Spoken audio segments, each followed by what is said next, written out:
성도 여러분, 보고 싶었습니다. 어느 집사님이 전도사님께 그런 전화를 했답니다. 전도사님, 예배 시간에 뒷자리에 잠시만 앉았다가 오면 안 될까요?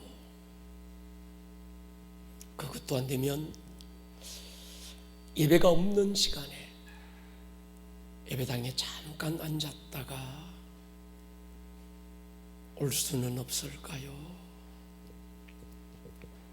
그 마음이 어떤 마음인지 제가 너무나도 잘 알아서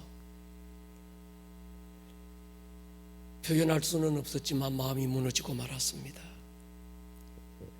오늘 우리가 같은 공간 안에 마주 앉지는 못했지만 우리 마음을 아시는 하나님께서 가정마다 처소마다에서 예배하는 모든 성도님들의 마음을 만져주시기를 축복합니다. 비록 사람과는 비대면이지만 하나님과는 지금 그 자리가 대면의 시간, 대면의 자리가 될 줄로 믿습니다. 지금 말씀을 나누기 전에 유튜브 아래 댓글창에 이런 댓글을 좀 남겨주십시오. 보고 싶었습니다. 사랑합니다. 축복합니다. 서로 인사의 댓글을 좀 남겨주시기를 부탁합니다. 그리고 설교 후에는 부모님들이 자녀들의 머리에 손을 얹고 축복하는 시간을 가질 것입니다. 가족들이 함께 손 맞잡고 뜨겁게 기도하는 시간도 우리 가지고 싶습니다. 적극적으로 함께 하시면 오늘 여러분이 있는 그 자리가 어디든 하나님과의 대면의 시간, 대면의 자리가 될 줄로 믿습니다. 성경 한번 같이 읽겠습니다. 사도행전 3장 1절로 10절입니다. 같이 한번 읽겠습니다. 시작. 제9시 기도 시간에 베드로와 요한이 성전에 올라갈새 나면서 못 걷게 된 이를 사람들이 메고 오니 이는 성전에 들어가는 사람들에게 구걸하기 위하여 날마다 미문이라는 성전 문에 두는 자라.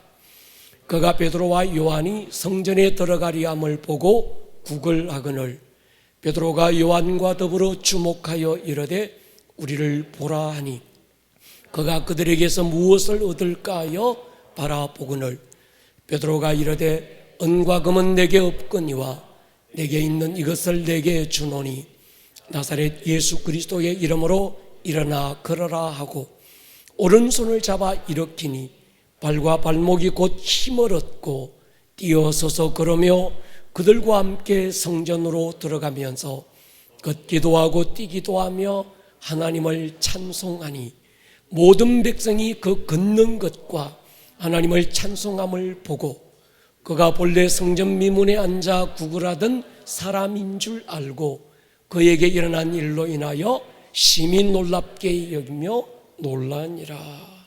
아멘. 우리는 아무리 봐도 이 시대가 범상치가 않습니다. 코로나는 두 번째로 접어두고서라도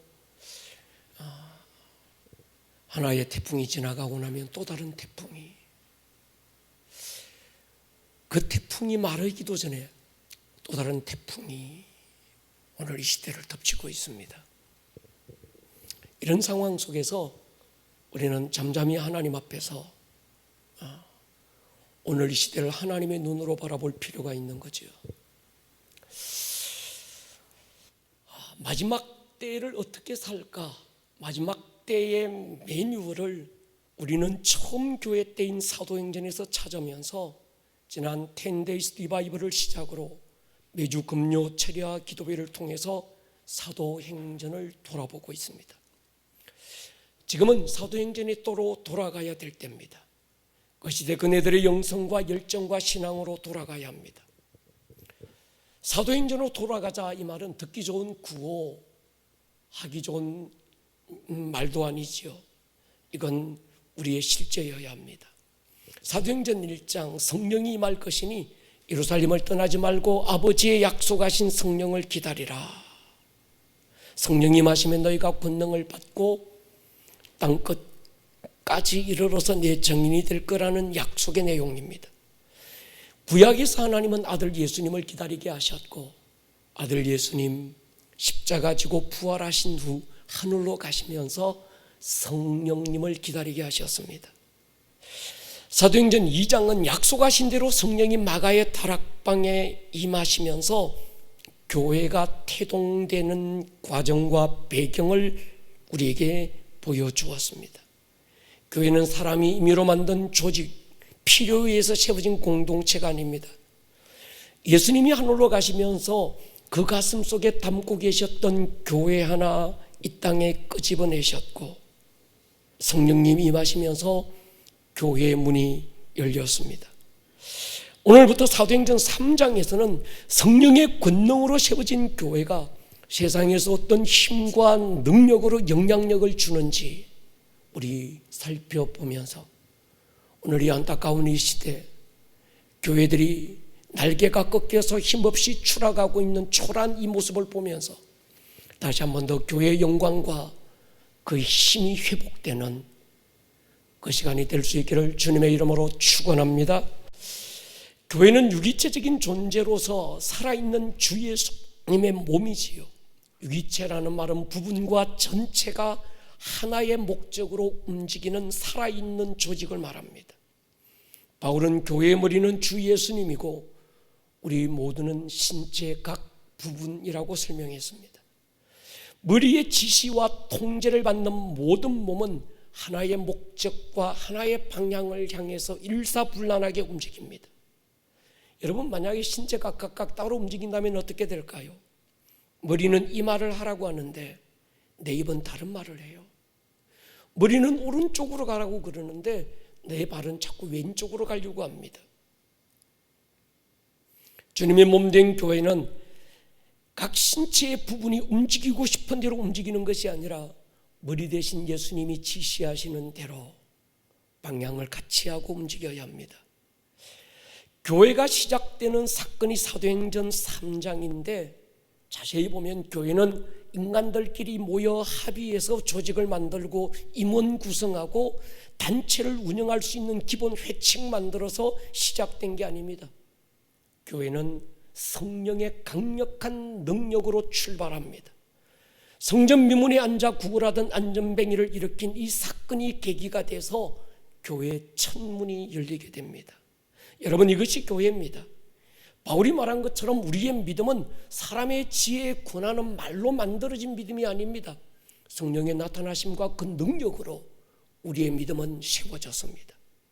하나님의 나라는 말에 있고 지식에 있는 게 아니지요. 하나님의 나라는 능력에 있습니다. 고린도전서 4장 20절을 보십시오. 같이 읽겠습니다. 시작. 하나님의 나라는 말에 있지 아니하고 오직 능력에 있습니다. 능력이면 다냐고 묻지 마십시오. 차라리 능력이 없으면 다냐고 물으십시오. 교회는 하나님의 능력이고 교회는 그 능력으로 시작됐고 그 능력으로 움직이고 그 능력이 나타나야 합니다. 예수님은 자신의 교회에게 음부의 권세가 이길 수 없는 하늘의 권세를 약속했습니다. 여러분, 복음은 소리가 아니지요. 복음은 하나님의 능력입니다. 로마서 1장 보십시오. 16절에 같이 읽을게요. 내가 복음을 부끄러워하지 아니하노니 이 복음은 모든 믿는 자에게 구원을 주시는 하나님의 능력이 됨이라.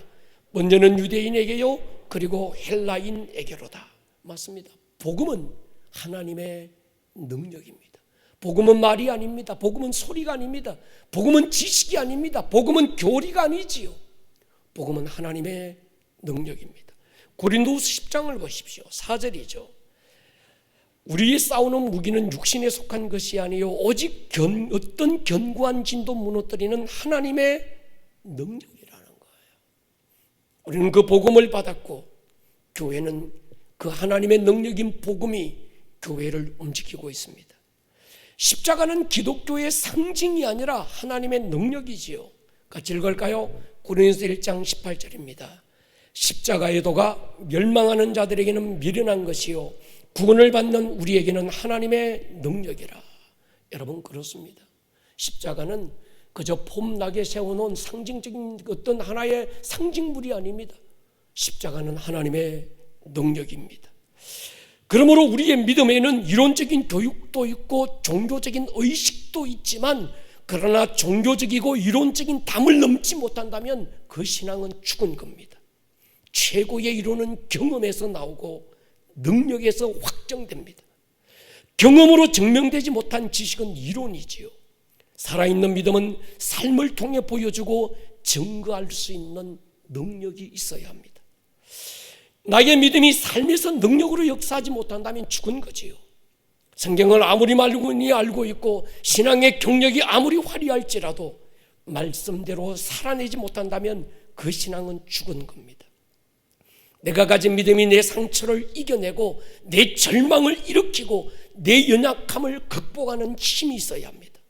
음부의 권세와 맞짱떠서 하나님의 섭리를 보여줄 수 있는 그것이 바로 교회여야 되고, 교회는 그 하나님의 능력으로 움직여져야 되는 거죠. 십자가를 우리가 묵상하는데, 십자가 묵상하면서 주님이 십자가 지셨으니 나도 끝까지 참고 견뎌야지, 이것이 믿음이 아닙니다. 내게 주신 예수 그리스도의 이름의 비밀을 알고 그 이름의 능력으로 어둠의 권세를 몰아내고 하나님의 영광을 선포하는 것이 바른 신앙이지요. 여러분, 예수님은 어린 아기의 모습으로 오셨지만 지금은 더 이상 어린 아기의 모습으로 계시지 않습니다. 예수님이 나귀 새끼를 타고 예루살렘 성에 입성하셨지만 그분은 더 이상 나귀 새끼를 타고 계시지 않습니다. 그분이 초라한 모습으로 십자가에 달리셨지만 그분은 지금도 십자가에 달려 사람들에게 조롱거리가 되지 않습니다. 그분은 사망 권세를 깨뜨리고 부활하셨고 하늘로 가셨고 지금도 하나님 우편에서 그의 몸된 교회의 연약한 성도들을 위하여 중보하고 계십니다. 그리고 그분은 멀지 않아 다시 오실 것입니다. 그냥 오시지 않지요.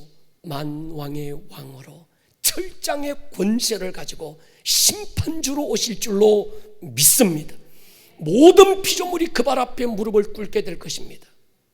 우리가 주 예수를 바라보라고 할 때 우리는 어린 아기 예수의 모습을 보아서는 안 됩니다. 나귀 새끼를 타고 계신 예수의 모습을 보아서도 안 됩니다. 우리는 십자가에 달려 사람들이 찌르면 찌르는 대로, 때리면 때리는 대로 얻어맞고 계시는 그 십자가의 주님을 바라보는 게 아닙니다. 우리는 영광 중에 계신 만왕의 왕으로서의 주 예수님을 보셔야 합니다. 기독교에서는 십자가의 예수님을 바라보고 천주교에서는 어린 아기의 예수님을 바라봅니다. 그러나 살아있는 성도는 부활의 주님을 바라보아야 합니다. 어떤 예수님을 바라보느냐는 건 대단히 중요합니다. 내가 믿는 예수님을 어떤 예수님으로 알고 있느냐 정말 중요한 거지요. 여러분, 우리의 믿음은 종교를 뛰어넘어 하나님의 능력이어야 합니다. 그런 의미에서 교회가 어떤 곳이냐라고 하는 건 굉장히 중요합니다. 교회가 모여서 노는 곳이라 생각하면 매일 모여서 놀 생각이에요. 교회가 가르치는 학교라고 생각하면 무엇을 가르칠 건가, 무엇을 배울 것인가를 생각합니다.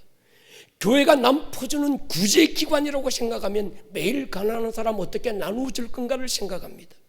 그런 것도 교회의 의미가 되지만, 그러나 교회는 예수 그리스도를 머리로 한 그분의 몸이고 그분의 각 지체들입니다.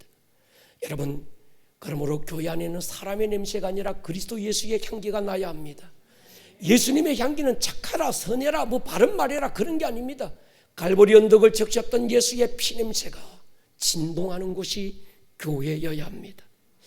여러분, 예수님은 이를 위해서 오셨습니다. 누가복음 4장 보십시오. 18절에 보면 예수님이 이 땅에 오신 목적을 설명합니다. 같이 한번 읽겠습니다. 시작. 주의 성령이 내게 임하셨으니 이는 가난한 자에게 복음을 전하게 하시려고 내게 기름을 부으시고 나를 보내사 포로된 자에게 자유를, 눈먼 자에게 다시 보게 함을 전파하며 눌린 자를 자유롭게 하고. 여러분, 이것이 주님이 이 땅에 오신 목적이고 그분은 이 모든 것들을 이루시고 하늘로 가시고, 그리고 우리 안에서 그분이 하셨던 일들을 이루시기 위해서 예수의 이름을 주셨고 그 이름으로 성령님이 오셨습니다. 교회가 정말 주님의 몸이라면 주님이 이 땅에 오셔서 하셨던 일들을 교회가 통일하게 할 수 있어야 합니다. 주님이 하신 일이 교회 존재의 목적이어야 되는 거지요. 교회가 왜 귀신을 쫓느냐 말하지 마십시오.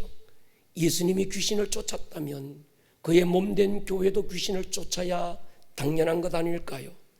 그분이 병을 고치셨으면 교회가 병원이냐고 할 것이 아니라 교회에서 그분이 하신 일이 치유의 역사가 나타나야 정상적이지 않을까요? 주님이 마음이 상한 자를 고치셨다면 마음이 눌린 모든 자들이 주의 성전에 와서 풀어서 자유케 되는 곳이 교회여야 되지 않을까요? 저는 우리 교회에서 마음이 눌린 자들, 상처 입고 일생 썸풀에 매여 고통받는 분들이 상담과 기도와 말씀으로 치유되고 또 풀어지는 것이 참 감사합니다. 이것이 교회가 전해야 될 복음의 액기스고 예수님이 오셔서 이루신 사역의 핵심인 거지요. 이 어려운 때 어디 가서 내가 예수 믿는다, 나 교회 다닙니다, 식당 가서 머리 숙이고 기도하기가 쪽팔리는 시대가 지금이 되고 말았습니다. 특히 어디 가서 저는 목사라고 말하기가 참 힘들어요. 날개 꺾인 새처럼 교회가 추락하고 있습니다. 그러나 이런 때일수록 교회는 본래 교회의 그 영광을 회복해야 될 때인 줄로 믿습니다. 저는 그런 교회가 우리 교회가 되고 싶습니다. 이 목사가 그런 목사가 되고 싶습니다. 사람의 종이 아니고 교리나 교단의 종이 아니라 오직 예수 그리스도의 종이 되고 싶고 성령의 나타나심을 통해서 그분이 증거되었으면 좋겠습니다. 요한복음 14장 보십시오. 12절이죠. 같이 읽겠습니다. 우리 아이들도 함께 같이 읽었으면 좋겠습니다. 시작. 내가 진실로 진실로 너희에게 이르노니 나를 믿는 자는 내가 하는 일을 그도 할 것이요 또한 이보다 큰 일도 하리니 이는 내가 아버지께로 감이라. 그랬습니다. 실제 예수님 하늘로 가시고 사도들은 주님이 하셨던 일을 그대로 했고 그보다 더 큰 일도 했습니다. 사도들을 통해서 동일하게 귀신이 떠나갔고 죽은 자가 살아났습니다. 어쩌면 더 큰 일들이 일어나기 시작했습니다. 예수님은 유대를 벗어난 적이 없지만 제자들은 땅끝까지 달려나가기 시작했습니다. 70인의 제자들이 둘씩 파송되고 복음을 전하고 난 다음 돌아와서 이렇게 보고하는 장면을 성경은 말합니다. 누가복음 10장 보십시오. 17절 같이 읽을게요. 시작. 70인이 기뻐하며 돌아와 이르되 주여 주의 이름이면 귀신들도 우리에게 항복하더이다. 예수께서 이르시되 사탄이 하늘로서부터 번개같이 떨어지는 것을 내가 보았노라.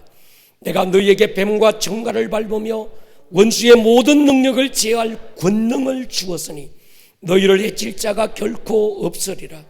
그러나 귀신들이 너희에게 항복하는 것으로 기뻐하지 말고 너희 이름이 하늘에 기록된 것으로 기뻐하라 하시니라. 아멘. 저는 우리 교회 아름다운 꿈의 교회가 그 교회 담임 목사님이 능력이 있더라 소문나기보다는 우리 교회 평신도들에게서 귀신이 떠나가고 질병이 치유되고 그래서 능력 있는 교회라고 소문났으면 좋겠습니다. 상처와 악한 영들에게 마음이 눌렸던 모든 사람들이 와서 자유를 얻고 예수 안에서 누리는 행복을 누렸으면 좋겠습니다. 이 역사가 담임 목사의 전유물이 아니라 모든 믿는 성도들에게 동일하게 열린 약속입니다. 저는 한 사람의 종교인이 되고 싶지 않습니다. 내가 믿는 살아계신 예수님을 종교의 교주로 만들고 싶지 않습니다. 그분은 어제나 오늘이나 영원토록 동일하게 살아계신 분이시고 할렐루야. 성경은 그분은 동일하게 내 삶에서도 역사하시는 하나님의 능력이라고 말씀하고 있습니다. 다시 말씀드리지만 하나님의 능력은 목회자의 전유물이 아니지요. 그를 믿는 모든 자에게 나타나는 동일한 특성입니다. 마가복음 16장을 보십시오. 믿는 자들에게 이런 표적이 따를 것이다.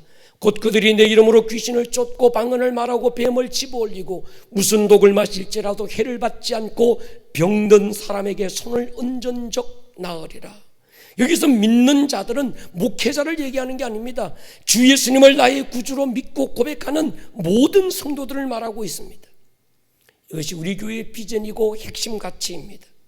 사도행전의 교회는 사도행전의 평신도가 만드는 거지요. 사도행전의 평신도는 사도행전적 영성이 만드는 겁니다. 사도행전적 영성은 사도행전적 예배를 통해서 세워지는 거지요.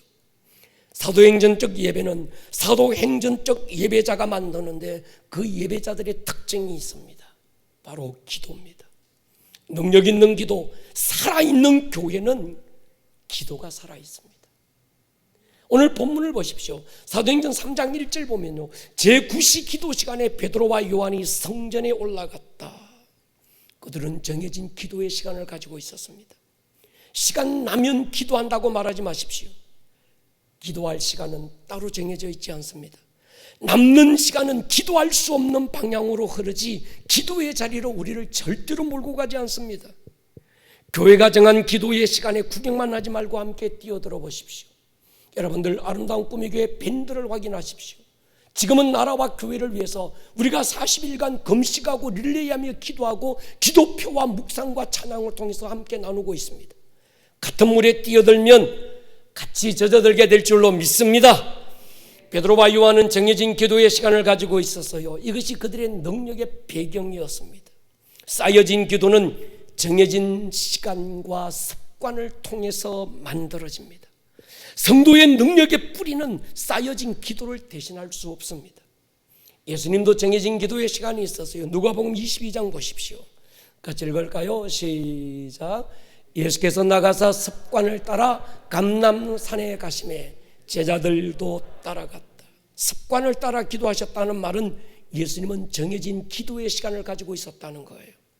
그냥 아무 때나 기도하신 것이 아니라 주님은 철저하게 기도의 시간을 계획하셨고 계획된 시간에 기도의 자리를 찾았습니다. 누가복음 5장을 보십시오. 예수는 물러가서 한적한 곳에서 기도하시니라. 예수님은 하나님을 독대하는 장소를 만들었습니다. 환경을 만들었어요. 십자가의 고난을 이길 수 있었던 힘의 뿌리가 어디서 나왔을까? 주님의 쌓여진 기도, 영적 임계점, 그 온도가 돼야 끓는 액체가 기체가 되는 어떤 그 영적 임계점이 있는데 그것이 바로 채워져야 넘치는 기도의 잔인 거지요. 다니엘 보십시오. 6장에 보면요, 같이 읽을게요. 시작. 다니엘이 이 조서에 왕의 도장이 찍힌 것을 알고도 자기 집에 돌아가서는 윗방에 올라가 예루살렘으로 향한 창문을 열고 전에 하던 대로 하루 3번씩 무릎을 꿇고 기도했다. 여러분, 다니엘은 어떤 상황에서도 양보할 수 없는 그만의 어떤 원칙이 있었어요. 기도의 시간이었습니다. 살벌한 바벨론의 정치 한복판에서 다니엘이 생존을 뛰어넘어서 하나님의 영광을 드러낼 수 있었던 배경이 어디에서 나왔을까? 바로 기도에서 나왔습니다. 다니엘이 우연히 사자굴에서 살아나온 게 아니지요. 여러분, 사람이요, 급한 일이 생기면 발작하듯이 하는 기도는 별로 힘이 없습니다. 시험이 오면 쉽게 쓰러집니다. 기도에 근육이 없으면 뜨거운 기도도 쉽게 불이 꺼져버리더라고요. 근육은 하루아침에 만들어지는 게 아닙니다. 정해진 습관을 따라서 만들어집니다. 그만두고 싶은 순간에 다시 한번 무릎을 꿇을 때 찢어진 근육이 아물면서 더 큰 근육으로 자라는 거죠. 기도를 쉬고 싶을 때 있습니다. 그때 그 순간 다시 기도의 자리를 찾아 무릎 꿇는 순간에 기도가 근육이 됩니다. 최고의 기도는 뜨거운 기도가 아니라 근육으로 꾸준히 만들어진 단련된 기도가 가장 큰 능력입니다. 발작적으로 기도하는 사람은요, 쉽게 기도가 지쳐요. 그래놓고 얘기합니다. 기도는 노동이야, 이래요. 왜 기도가 노동일까요? 발작적으로 기도해서 그렇습니다. 어떤 상황에서도 묵묵히 기도의 자리를 지키는 사람이 위기의 순간에 그 능력이 드러나는 법입니다. 운동도요, 꾸준히 해야 복부 비만 같은 체내의 어떤 이런 지방이 빠집니다. 우리 청년들이나 우리 보면 그러거든요. 캠프 때 발작적으로 쫙 하다가 그냥 사그라져 버리고 나면 그 다음에는요, 그 순간은 쫙 했는데 그 다음부터는 수련회 가는 게 겁나는 거예요. 내가 또 가서 그때 또 어떻게 부르짖고 쫙 할까? 왜 그런가 하면 그냥 수련회 때만 발작적으로 기도하지 평소에 기도의 근육이 안 만들어져서 그런 겁니다. 요즘 제 아내가 화초에 취미를 붙였어요. 화원에서 화초를 사오면 처음에는 예쁜데 집에 가지고 오면 시들시들해져요. 이유가 있다고 하더만요. 분갈이하고 아직 뿌리를 내리지 못해서 그렇답니다. 조금 시간이 지나면 이게 뿌리를 찾아서 이 뿌리가 흙을 껴안고 화분과 하나가 되더만요. 여러분, 하나님의 일꾼은요, 기도의 뿌리를 내릴 수 있어야 합니다. 기도의 뿌리를 내리기 전에 일을 시키면 그 사람은 시들어 버리고 맙니다. 사람들이 철야 기도를 인도하는 저를 보고 안타까워하세요. 제가 봐도 철야 기도 때 뜨겁게 기도하고 나면 그 다음날 목소리가 안 나올 것 같습니다. 그런데 뜨겁게 기도한 다음 날이면 오히려 제 몸도 영적 감각도 아주 가볍습니다. 주일 예배가 굉장한 기름 부음이 느껴집니다. 여러분, 우리 안에 이 기도의 뿌리가 내려지고 베드로와 요한처럼 기도의 근육으로 다듬어진 사람은 어떤 결정적인 순간에는 달라지는 거죠. 우리 교회가 저는 이 기도의 영광을 회복했으면 좋겠습니다. 또 하나 교회의 시작을 보면 하나는 만남이라는 겁니다. 여러분, 하나님은 만남을 통해서 일하세요. 복 중에 가장 큰 복이 뭘까? 제가 어렸을 때 우리 권사님들이 그렇게 기도하시더라고요. 만남의 복이 제일 큰 은혜라고. 그때는 그게 무슨 말인지 몰랐습니다. 그러나 인생을 이만큼 살고 보니까 제일 큰 은혜는 역시 만남에 있습니다. 내가 누군가에게 복된 만남이 돼야 되지요. 또 복된 만남을 얻을 수 있는 사람, 행복도 불행도 만남에서 시작됩니다. 잘못된 만남은 불행을 만들고 좋은 만남은 행복을 만들지요. 잘못된 만남이 행복을 만들 수 없고 좋은 만남이 불행을 만들 수는 없습니다. 모든 인생의 근심과 아픔의 출발이 어디서 왔을까? 만남입니다. 그 만남이 없었다면 오늘 이런 근심도 없었을 겁니다. 그 만남이 없었다면 반대로 이런 웃어야 될 일도 없었을 겁니다. 그러므로 여러분, 좋은 만남을 위해서 기도하셔야 합니다. 안 좋은 만남이 두려워서 사람을 피하고 스스로를 고립시키면 상처는 받지 않을 수 있지만 행복을 얻을 수도 없습니다. 울어야 할 일도 없을 수 있지만 웃어야 할 일도 없을 것입니다. 오늘 이 시대 가난한 성도들을 보면 한결같이 기존 교회에서 상처를 받았다고 얘기합니다. 그래서 이분들은 교회에 소속되기를 굉장히 두려워합니다. 여러분, 상처도 사람을 통해서 오지만 치유도 사람을 통해서 하십니다. 상처를 이기는 길이 어디 있을까? 적극적으로 좋은 만남을 위해서 기도하고 가지는 겁니다. 좋은 교회에 소속되는 거지요. 할렐루야. 여러분, 영적인 법칙이 있더만요. 제가 이걸 설교를 준비하면서 이걸 어떻게 표현하면 좋을지 많이 생각했는데 딱히 그럴듯한 이름을 못 붙였습니다. 이런 거예요. 내가 가지고 있는 상처는 같은 상처를 가진 사람들을 끌어당겨요. 이게 무섭습니다. 이걸 제가 그냥 끌어당김의 법칙이라고 고민하다가 이름을 붙여봤는데, 내가 가진 상처는 동일한 상처를 가진 사람들을 보이지 않는데 어떤 끌어당기는 자력이 있더만요. 여러분, 영적인 미혹도 마찬가지입니다. 미혹은 같은 미혹을 끌어당깁니다.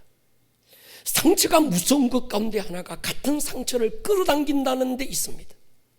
제가 목회 현장에서 임상적으로 얻은 결론이지만 정말 무서운 겁니다. 같은 상처를 가진 사람들이 처음에는 서로를 끌어당기면서 위로를 얻을 수 있습니다. 이해할 수 있고 위로하고 좋지요. 근데 시간이 지나면서 상처는 또 다른 상처를 되물려 줍니다. 환자는 치료해 줄 의사를 만나야 되지 같은 환자를 만나면 방법이 없습니다.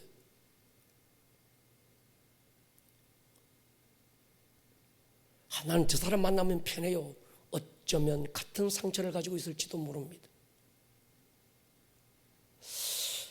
믿음의 길에 가장 중요한 게 이 만남에 있습니다. 사도행전 교회의 시작은 이런 만남을 통해서 시작됩니다. 베드로와 요한이 성전 미문에 앉은 안전뱅이를 만남으로 교회가 첫 문이 열리게 되지요.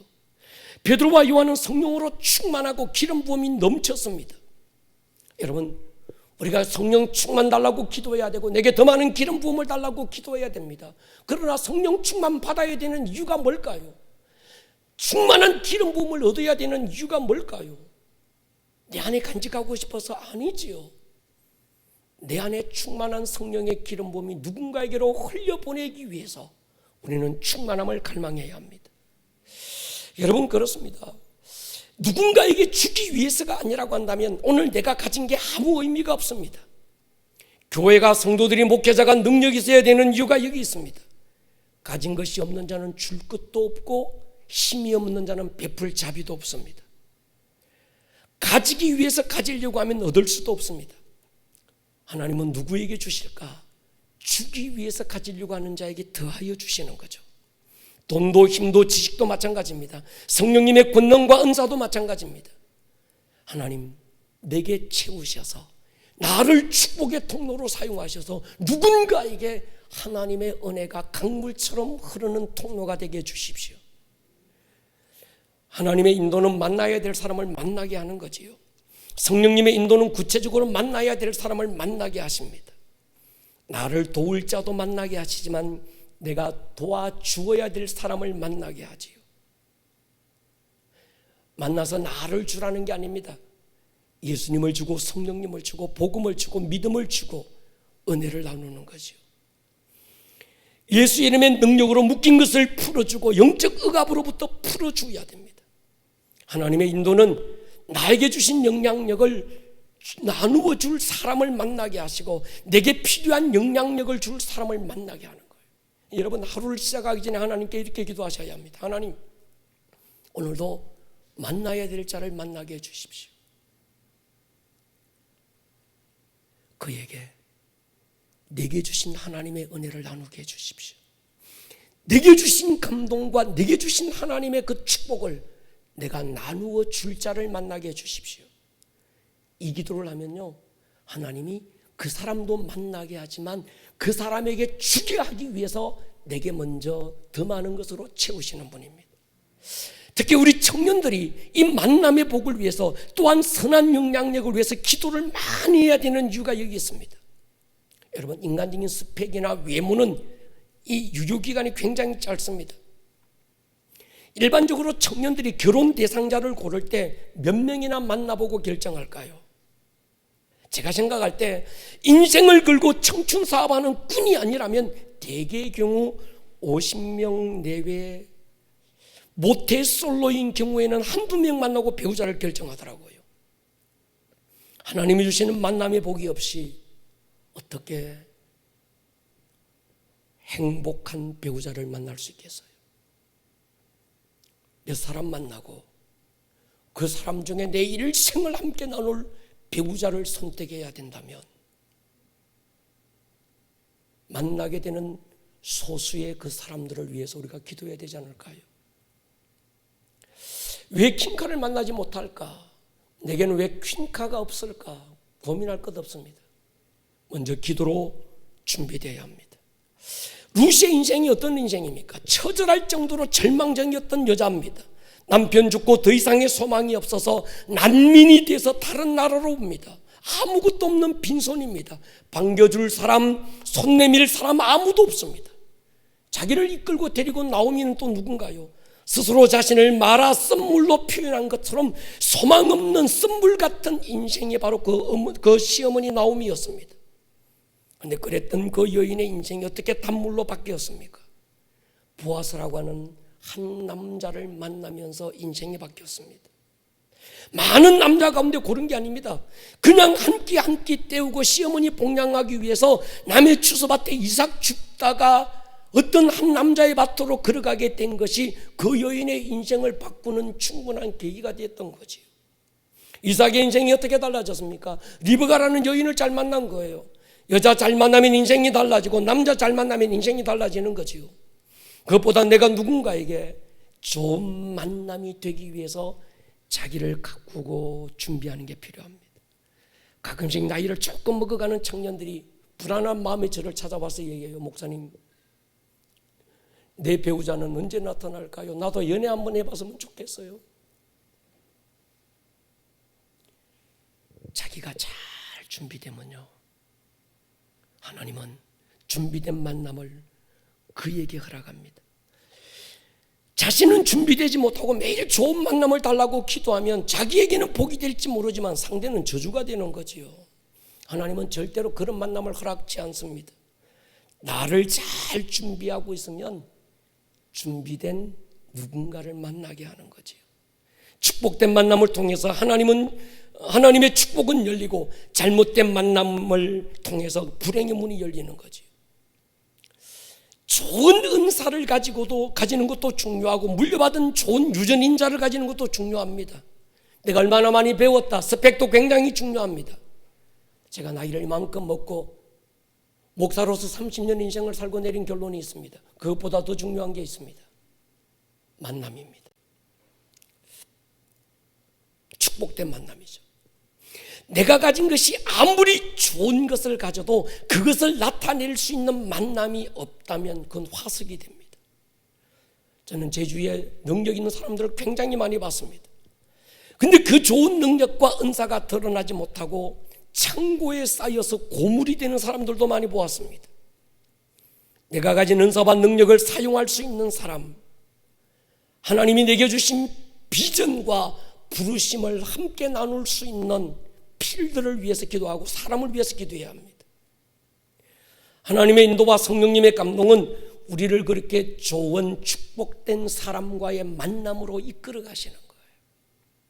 오늘 그 은혜가 우리 모든 성도님들의 가정에, 자녀들에게 있기를 주의 이름으로 축원합니다. 여러분, 마귀의 전략 중에 하나가 만남을 끊고 고립시키는 겁니다. 귀신 충만한 사람은요, 스스로를 고립시키고 살아요. 철저히 고립시킵니다. 귀신에게 의지를 빼앗긴 사람들의 특성을 보십시오. 스스로를 고립시킵니다. 오늘날 바이러스가 무서운 건 바이러스가 가진 힘이 아니라 그 바이러스 때문에 찾아오는 팬데믹과 고립이라고 하는 거예요. 비대면은 모든 만남의 줄을 끊고 있습니다. 이제 마스크로 내 얼굴을 가리는 건 일상의 필수품이 됐습니다. 여러분, 아이들이 어렸을 때 친구들, 또래들 만나면서 관계성을 배우고 질서를 배우잖아요. 그런데 코로나는 모든 걸 철저하게 차단하고 있습니다. 성경 우리에게 말해요. 그날이 가까움을 볼수록 더욱 모이기에 힘쓰라고 말씀합니다. 기억해야 될 게 있습니다. 만남을 귀하게 여기는 자에게 귀한 만남을 주세요. 여러분, 내가 귀하게 여기면요, 그것이 내게 귀하게 와요.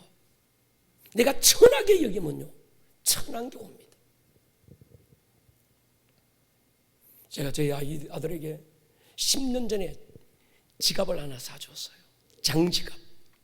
그것도 아주 메이크 있는 걸로 거금을 쓰고 하나 만든 큰 지갑을 하나 줬어요. 제가 부탁을 했습니다. 애야, 1,000원짜리 한 장도 꾸게 넣어가지고 주머니에 넣고 있지 마라. 깨끗하게 펴가지고 장지갑 속에 딱 집어넣어라. 네가 돈을 귀하게 여기면 그 돈이 네게 오래 머문다. 그러나 네가 그 돈을 천하게 여기면 돈이 네게 머물지 않아. 지금도 그 아이는 그 지갑을 들고 다닙니다. 여러분, 내가 만남을 귀하게 여기면요, 귀한 만남은 내게 오래 머물러요. 그게 복입니다.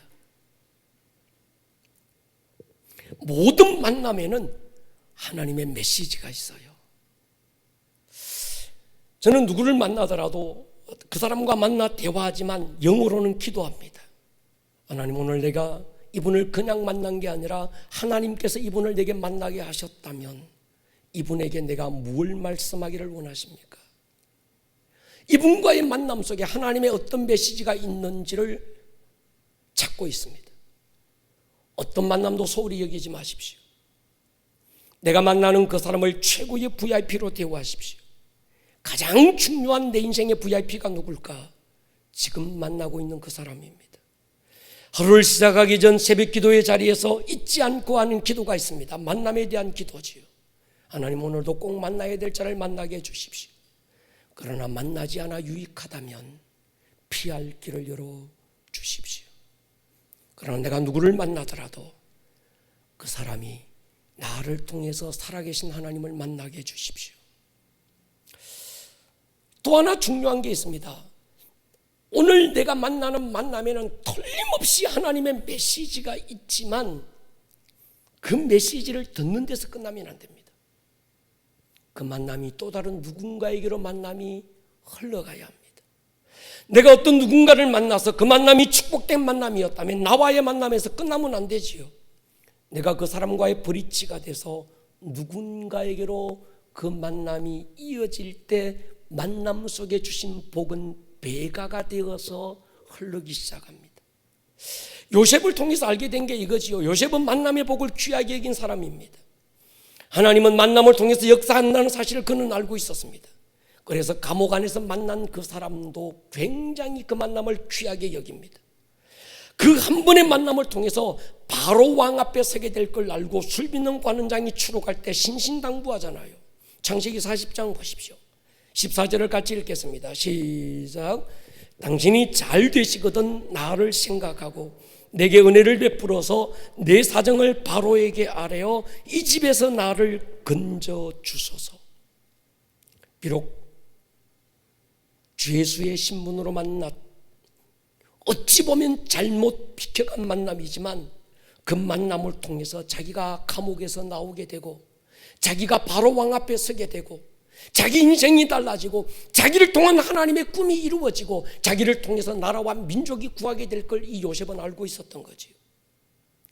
나중에 자기를 죽이려고 했던 형들이지만 바로 왕 앞에 서게 하잖아요. 요셉의 브릿지 역할 때문에 별 볼 일 없었던 야곱의 아들들이 이스라엘 12지파의 자리에 오르고 축복된 반역에 서게 되잖아요. 그러니까 여러분, 좋은 만남이 있거든 그 만남이 누군가에게 또 흘러가는 이 브릿지 역할을 잘 하셔야 합니다. 가장 축복된 만남은 예수님과의 만남이죠. 그런 면에서 아름다운 동행의 게스트를 추천하는 일은 정말 중요합니다. 우리가 부르는 노래 있잖아요. 당신은 하나님의 은학 아래 있는 축복의 통로. 지금 우리 교회 많은 성도님들이 그렇게 말합니다. 절대로 교회 다니라고 강요하지 않겠다. 철저하게 약속하고 한 번만 아름다운 동행에 참석하기로 하고 오신 분들이 많습니다.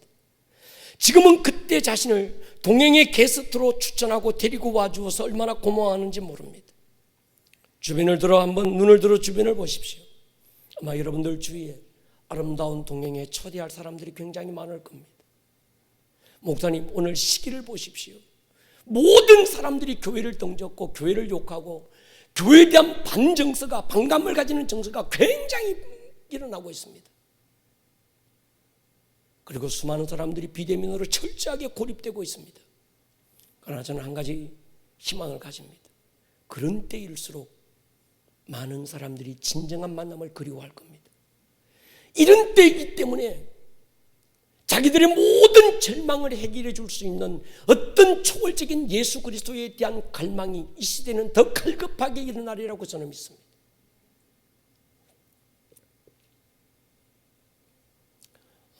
이번 아름다운 동행은 사정상 연기가 됐습니다.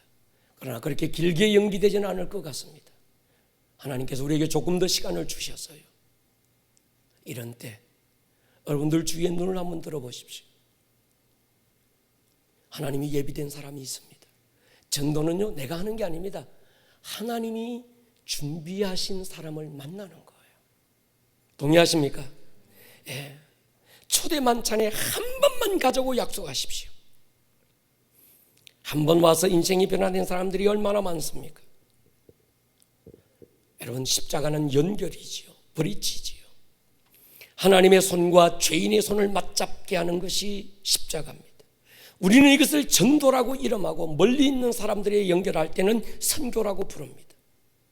대표적인 한 사람이 있습니다. 바나바입니다. 앞으로 불러도 바나바고 거꾸로 불러도 바나바입니다. 이런 그대로 이 바나바는 거꾸로든 바로든 연결하는 역할을 잘한 사람입니다. 바울이 다메섹에서 주님을 만나고 완전 새 사람이 되었는데도 예루살렘 교회 사도들과 성도들은 사울을 두려워했습니다. 얼마 전까지 악명 높았던 사울에 대해서 모르는 사람이 없었습니다. 그런데 바나바가 그걸 중재를 잘합니다. 만약에 바나바 같은 사람이 바울 곁에 없었다면 바울은 바울이 되지 못했을 거예요. 바울이 마가에게 실망하고 버렸을 때도 바나바는 끝까지 마가를 품고 세우잖아요. 덕분에 우리가 마가복음을 읽게 되었습니다. 축복된 만남을 달라고 기도하십시오. 내가 누군가에게 축복된 만남이 되게 달라고 기도하십시오. 또 내가 만난 축복된 만남의 연결 통로가 되게 달라고 기도하셔야 합니다. 좋지 않는 만남은 단절해야지요. 그러나 축복된 만남이 내게 머물러 있으면 안 됩니다. 누군가에게로 흘러가야 되지요. 내가 만난 주 예수님 내게 머물면 안 됩니다. 누군가에게 이 축복된 만남이 흘러가도록 나는 브릿지가 되는 거죠. 저는 개인적으로 그렇게 믿고 삽니다. 우리 성도들을 볼 때 말이죠. 저분이 얼마나 복이 있길래 우리 교회를 다 만났을까? 빨리 댓글창에 아멘이라고 쓰십시오. 도대체 누가 저분을 위해서 얼마나 기도했길래 저분이 아름다운 꿈의 교회를 만날 수 있었을까? 아직 아멘 안 하셨죠? 댓글창에 빨리 쓰셔야 합니다. 누구는 교만이라고 손가락질을 할지 모르지만 교만이 아니라 자부심입니다. 내 자랑하면 교만이지요. 그러나 교회 머리가 예수님이라면 교회 자랑은 예수님의 자랑 아닐까요? 여러분 알다시피 제가 언제 제 자랑하던가요? 자랑했다면 내 연약함을 자랑했고 내 실수와 모자람을 자랑했습니다. 저는 오직 예수 그리스도와 그분이 달렸던 십자가만 자랑하고 싶습니다. 축복된 만남에는 모든 상처를 치유하는 힘이 있습니다. 잘못된 만남은 상처를 일으키는 비수가 되지만 축복된 만남은 모든 상처를 치유하는 명약이 됩니다. 여러분, 마음의 치유는 그냥 되지 않습니다. 육체에 남은 상처는 세월 가면 아물 수 있습니다. 찢어진 것 그렇게 아물고 부러진 것 붙을 수 있습니다. 그러나 마음에 남은 상처는 세월이 흐르면 아무는 것이 아니라 곪기 시작합니다. 남겨진 마음의 모든 상처가 언제 치유될까? 만남에서 치유되는 거예요. 좋은 교회를 만나십시오. 능력 있는 교회를 만나십시오. 저는 그렇게 믿고 삽니다. 누구라도 우리 교회를 만나면 소망이 있다.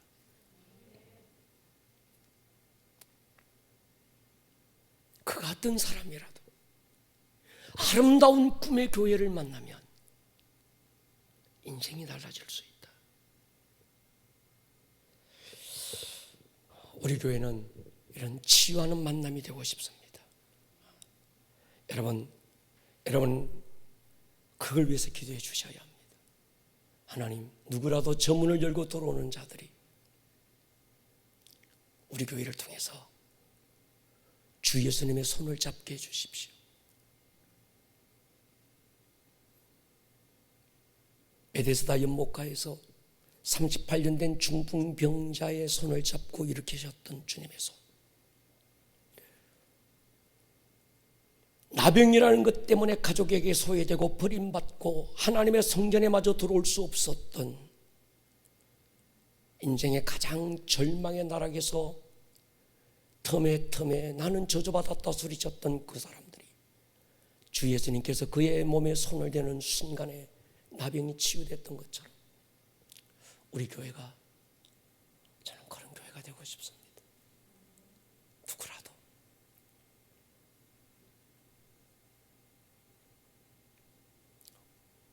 사도행전 3장에서 처음 사도행전의 교회가 태동되면서 나타났던 그 하나님의 능력이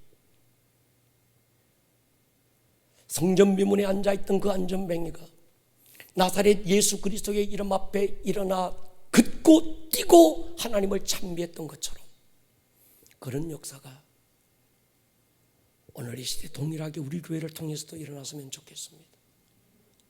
그래서 네가 믿는 너희 하나님이 어디 있느냐 묻는 자들에게 내가 믿는 나의 하나님이 여기 있다고 보여주고 증거할 수 있는 그런 능력 있는 교회가 우리 교회가 되고 싶습니다. 우리는 충분히 그럴 수 있습니다. 왜요? 교회에는 예수의 이름이 있습니다. 우리 교회에는 하나님의 권능이 약속되어 있습니다.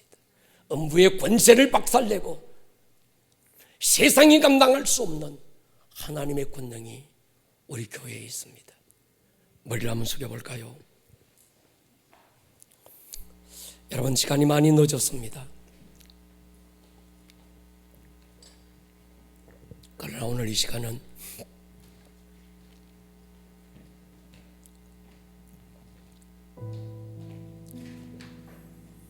우리 공감하시는 찬양을 쳐주십시오. 오늘 이 시간은 여러분 가장 먼저 우리 교회를 위해서 기도해 주십시오. 하나님, 사도행전 3장에 그때 처음 교회가 태동될 때 일어났던 그 하나님의 권능이 다시 우리 교회 가운데 일어나서 이 땅 가운데 하나님의 능력을 보여주고 무너져버린 교회의 위상을 다시 세우고 은과 금이 아니라 내게 주신 나사렛 예수 그리스도의 이름을 세상 앞에 보여주고 하나님의 능력을 증거할 수 있는 교회가 바로 우리 교회가 되게 해주십시오.